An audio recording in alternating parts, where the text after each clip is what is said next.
Se nos han estropeado un poco los planes porque teníamos previsto bajar a la estación de Montes Claros y bueno, hemos decidido que ya veníamos aquí directamente a presentar las charlas, un poco el coloquio que hoy se va a hacer.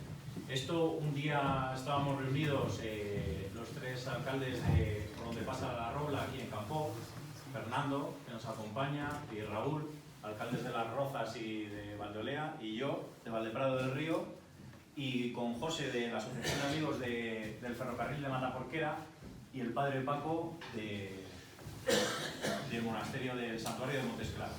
Y entonces decidimos, apareció una fotografía del 125 aniversario de la Robla y con el 25 aniversario en 1919 que hicieron aquí una fiesta conmemorativa, entonces decidimos un poco intentar recuperar esta fiesta conmemorativa y hacer sobre todo una charla coloquio con las personas que dominan todo este tema para hablar un poco del pasado, presente y futuro del ferrocarril. Y entonces decidimos ya pues, montar esta fecha. Ahora os voy a ir pasando la palabra al padre Paco, que os va a hablar un poco de aquí, que nació además él en la estación de Montes Claros, su padre también era ferroviario, y después ya hablará José, amigos del ferrocarril, y os presentará a los demás integrantes de la mesa. No pudimos empezar allá abajo en la estación porque empezó a llover. Y lo que yo hubiera querido decirles en la estación es, aquí nací yo. Yo creo que estas fiestas o estas celebraciones que hacemos son conmemorativas y podemos expresar, debemos de expresar los sentimientos de afectos, de la vivencia que tenemos de los que hemos estado tan vinculados al ferrocarril o que de alguna manera pues admiran el ferrocarril. Y una de nuestras preocupaciones pues es tantos amigos del ferrocarril que hay, grupos, a ver si nos podemos comunicar más, ¿verdad? Para que esos sentimientos, pues por una parte nos ayuden a ser más amigos, pero por otra parte esa amistad, a ver qué podemos hacer por el ferrocarril, ¿no? Si podemos hacer huelgas, manifestaciones o lo que sea, ¿verdad? Pero hacer algo por el ferrocarril.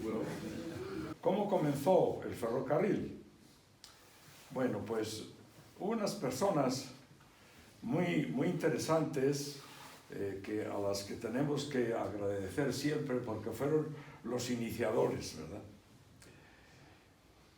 El proyecto comenzó por un ingeniero de minas, Mariano Nahual Arrascacea. Esto sucedió allá por el 18 de abril del 1890. El 18 de abril, esta sociedad, en el 1890 se constituyó la sociedad que había de desarrollar el proyecto.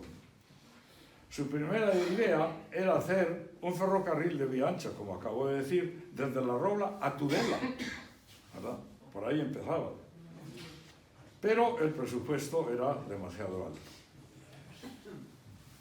El proyecto se presentó en las Cortes, cuando fue ya tan aceptado que había ya gente que quería hacer su inversión ahí, el 26 de noviembre de 1889, y se convirtió en ley para ser ejecutado el 11 de julio de 1890. Y los contratistas fueron José María de Iriondo y Juan José Cobeaga. Esta fue la bendición de aquella fecha. Y miren, estamos celebrando ahora el 125 aniversario de la inauguración del ferrocarril, pero somos bastantes para hacer otra fotografía en el mismo lugar para que quede para la historia, ¿verdad? Muy importante. La bendición. Se hizo aquí en Montes Claros. Ahí hay unos testimonios que aseguran, que acreditan de que fue aquí. El ferrocarril de La Robla fue un ferrocarril bastante interesante en su tiempo de construcción. Vertebró lo que es toda la zona norte de las provincias de León, Castilla de Castilla, de León, Palencia y Cantabria, Burgos, hasta ahí, vertebró el terreno, mantuvo comunicaciones, ayudó, como antes se decía, al movimiento del personal entre unas y otras estaciones y se arrancó, como decíamos, en el año 1890, lo inició el proyecto, lo hizo Mariano Zubarnávar de Arrascaeta, este hizo el proyecto general, luego el proyecto real de obra lo realizó un tal de Jesús Orá, era otro ingeniero que fue el ingeniero jefe de obra, por decirlo así. El proyecto inicial estaba dividido en tres partes que hablaban por cuencas, desde la Robla hasta el Carrión, del Carrión hasta el Ebro y del Ebro hasta el Cadagua. Ya abarcaba las tres. Luego esas tres partes, cuando empezaron las obras, las subdividieron en cuatro partes, en cuatro terrenos, como ha dicho Paco, en cuatro zonas, y la inauguración, pues, por no hablar ya de los temas, el costo fueron en torno a los 19 millones de pesetas, el costo real. Se consideraba este costo del ferrocarril, fue un costo que todos los técnicos que en su día trabajaban con las líneas constructoras tenían como patrón del costo por kilómetro, que era en torno a 60.000 pesetas. Entonces esas 60.000 pesetas por el costo por kilómetro era el patrón en que todas las líneas que se construían nuevas tomaban como ejemplo el costo de este ferrocarril. Bueno, yo empecé a trabajar en el año 94 en Bilbao y empecé como jefe de mantenimiento, ahí conocí a Sebas y estuve hasta el año 2000, final del 2003, que fue cuando se inauguró la obra, la línea, ¿no? Y me tocó pues el comienzo de un transporte que era inédito, que era el transporte de carbón por la Robla del este al oeste. Es decir, no llevábamos carbón de las cuencas carboníferas de León y Palencia para Vizcaya, sino que llevábamos carbón de importación desde el puerto de Santander a la térmica de Guardo.